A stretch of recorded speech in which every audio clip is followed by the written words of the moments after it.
السلام کو حکم دیا تھا ان احکامات کو پہنچانے میں تاخیر ہوئی تھی، یہ نہیں کہ لوگوں کو مسجد میں جمع کرنے میں تاخیر ہوئی تھی۔ اور مولانا سعد صاحب کو سنیے کہ وہ اس حدیث کو لوگوں کو گشت کر کے مسجد میں لانے سے جوڑ رہے ہیں، اور پھر یہ بھی کہہ رہے ہیں اور پھر یہ بھی پوچھ رہے ہیں کہ بتاؤ مستحب کے چھوڑنے پر عذاب کی دھمکی ہوتی ہے؟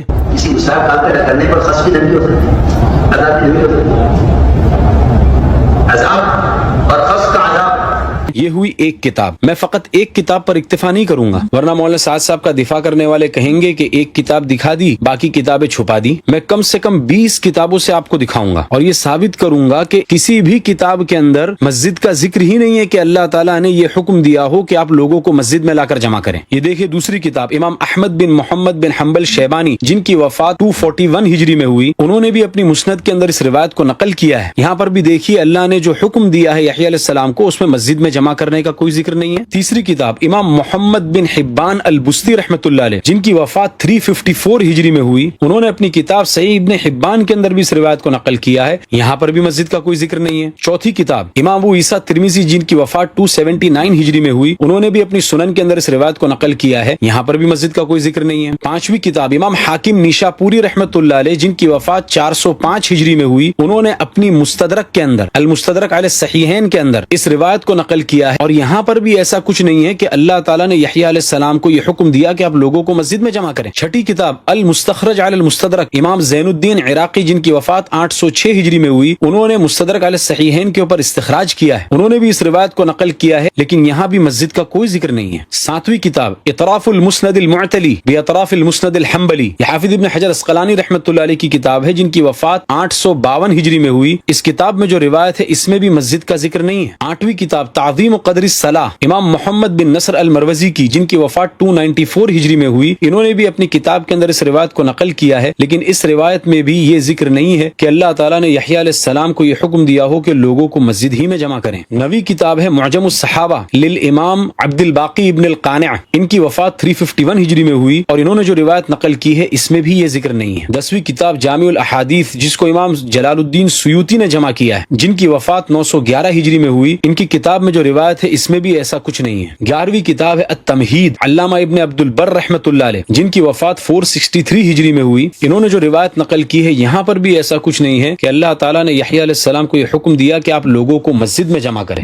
12ویں کتاب المعجم الکبیر للطبرانی امام سلیمان بن احمد طبرانی جن کی وفات 360 ہجری میں ہوئی، ان کی کتاب میں بھی اس طرح کوئی ذکر نہیں ہے۔ 13ویں کتاب مسند ابو یعلا الموصلی امام ابو یعلا جن کی وفات 307 ہجری میں ہوئی، ان کی مسند کے اندر بھی یہ روایت موجود ہے، لیکن اس میں بھی مولانا سعد صاحب والی بات نہیں ہے۔ 14ویں نمبر کی کتاب تاریخ دمشق ابو القاسم امام ابن عساکر رحمۃ اللہ علیہ جن کی وفات 571 ہجری میں ہوئی، انہوں نے بھی اس روایت کو اپنی کتاب کے اندر نقل کیا، لیکن یہاں پر بھی ایسا کچھ نہیں ہے۔ 15ویں نمبر کی کتاب فتح الباری علامہ ابن رجب حنبلی رحمۃ اللہ علیہ جن کی وفات 795 ہجری میں ہوئی، ان کی کتاب کے اندر بھی مولانا سعد صاحب والی بات نہیں ہے۔ نمبر 16 شرح السنہ امام ابو محمد فرہ بغوی رحمۃ اللہ علیہ جن کی وفات 516 ہجری میں ہوئی، انہوں نے بھی اس روایت کو اپنی کتاب کے اندر نقل کیا ہے، لیکن یہاں بھی ایسی کوئی بات نہیں ہے کہ اللہ تعالیٰ نے یحییٰ علیہ السلام کو یہ حکم دیا کہ لوگوں کو مسجد میں جمع کرو، اور یحییٰ علیہ السلام سے تاخیر ہونے کی وجہ سے یحییٰ علیہ السلام عیسیٰ علیہ السلام سے یہ کہہ رہے ہوں کہ اگر میں نے لوگوں کو مسجد میں جمع کرنے سے تاخیر کر دی تو مجھے ڈر ہے کہ اللہ کا عذاب آ جائے۔ نمبر 17 ابن سعد کی الطبقات الکبریٰ، یہاں پر بھی یہ روایت موجود ہے لیکن یہاں پر بھی اس کا کوئی تذکرہ نہیں۔ نمبر 18 البدایہ والنہایہ، یہ حافظ عماد الدین ابو الفدا ابن کثیر رحمۃ اللہ علیہ جو بہت بڑے مفسر ہے، یہ ان کی کتاب ہے، انہوں نے بھی اپنی کتاب کے اندر اس روایت کو نقل کیا ہے، لیکن یہاں پر بھی مولانا سعد صاحب نے جو جھوٹ ملایا ہے وہ اس حدیث کے اندر بھی موجود نہیں ہے۔ نمبر 19 مسند ابو داؤد الطیالسی امام ابو داؤد طیالسی کی مسند، یہاں پر بھی یہ روایت موجود ہے لیکن یہاں پر بھی اس کا کوئی تذکرہ نہیں ہے۔ اور نمبر 20 پر امام معمر بن راشد کی جامع،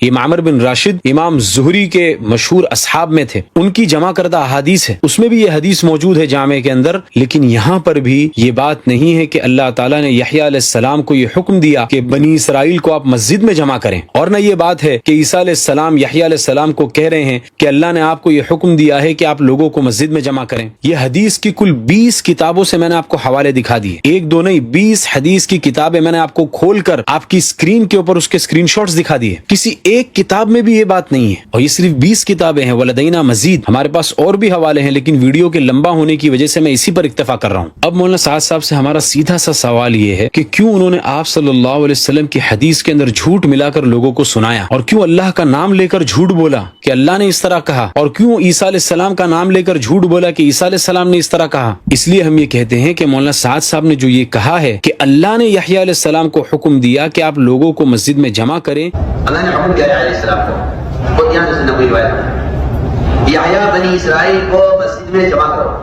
یہ مولانا سعد صاحب نے اللہ کے نام پر جھوٹ بولا ہے۔ اللہ نے ہرگز یہ حکم نہیں دیا یحییٰ علیہ السلام کو کہ آپ بنی اسرائیل کو مسجد میں جمع کریں۔ پھر آپ صلی اللہ علیہ وسلم کی حدیث میں جھوٹ بولنے کا گناہ کتنا خطرناک ہے۔ حضرت عیسیٰ علیہ السلام کا نام لے کر بھی جھوٹ بولا، تو مولانا سعد صاحب نے اللہ کا نام لے کر اور تین نبیوں کا نام لے کر جھوٹ بولا، جس میں خود سید الانبیاء حضرت محمد صلی اللہ علیہ وسلم بھی تھے۔ لیکن میں یہ چاہتا ہوں کہ آپ اس جھوٹ پر اٹک نہ جائیں، بلکہ اس سے آگے بڑھ کر میں آپ کو اس طرف متوجہ کرنا چاہتا ہوں کہ مولانا نے یہ جھوٹ کیوں بولا اور وہ وجہ کیا ہے جس کی وجہ سے مولانا سعد صاحب نے اللہ تعالیٰ اور 3 نبیوں کا نام لے کر جھوٹ بولا۔ The reason behind that monstrous lie، اور وہ وجہ یہ ہے کہ مولانا سعد صاحب اپنے جاری کیے ہوئے ایک مخصوص طریقے کو، ایک خاص ترتیب کو، مولانا الیاس صاحب رحمۃ اللہ علیہ کی ایک مخصوص جو ترتیب رائج ہے، اس کو مولانا سعد صاحب دین محمدی بنا دینا چاہتے ہیں۔ اپنی محدث اور نئی ایجاد کی ہوئی ترتیب کو دین اسلام کے ساتھ ملا دینا چاہتے ہیں، دین اسلام کا حصہ بنا دینا چاہتے ہیں۔ اسی کو تو بدعت کہتے ہیں۔ اور بدعت کیا ہوتی ہے؟ لیکن اللہ کی قسم، جب تک علماء دیوبند زندہ ہیں تب تک آپ اپنی ان بدعتوں کے اندر ہرگز کامیاب نہیں ہو سکتے۔ ایک جھوٹ کو ہم کھول کر بیان کریں گے انشاءاللہ۔ آپ لگاتے رہیے ہم پر الزام کہ ہم حسد کر رہے ہیں اور ہم پیسہ کمانے کے لیے ویڈیو بنا رہے ہیں۔ جتنے الزام لگانا ہو لگا دیجئے، جتنی گالیاں دینا ہو دے دیجئے، جتنی ملامت کرنا ہو کیجئے، لیکن جب تک ہم زندہ ہیں انشاءاللہ دین محمدی صلی اللہ علیہ وسلم کے اندر بدعت کی ملاوٹ ہونے نہیں دیں گے۔ وَلَوْ كَانَ بَعْضُكُمْ لِبَعْضٍ ظَهِيرًا۔ پھر اس کے اوپر آپ یہ کہتے ہیں کہ میں آپ سے خفا ہوں، آپ میری بات کیوں نہیں سمجھتے ہو؟ میری بات کیوں نہیں سمجھتے ہو؟ آپ حدیث کے اندر جھوٹ بول رہے ہیں، اپنی بدعت ثابت کرنے کے لیے حدیث کے اندر جان بوجھ کر جھوٹ ملا کر لوگوں کو سنا رہے ہیں۔ کیسے ہم آپ کی بات کو مان لیں اور کس طرح ہم آپ کی بات کو سمجھ لیں؟ ذالک ذکریٰ للذاکرین، یہ نصیحت ہے نصیحت ماننے والوں کے لیے۔ ھذا وصلی اللہ علیہ وسلم۔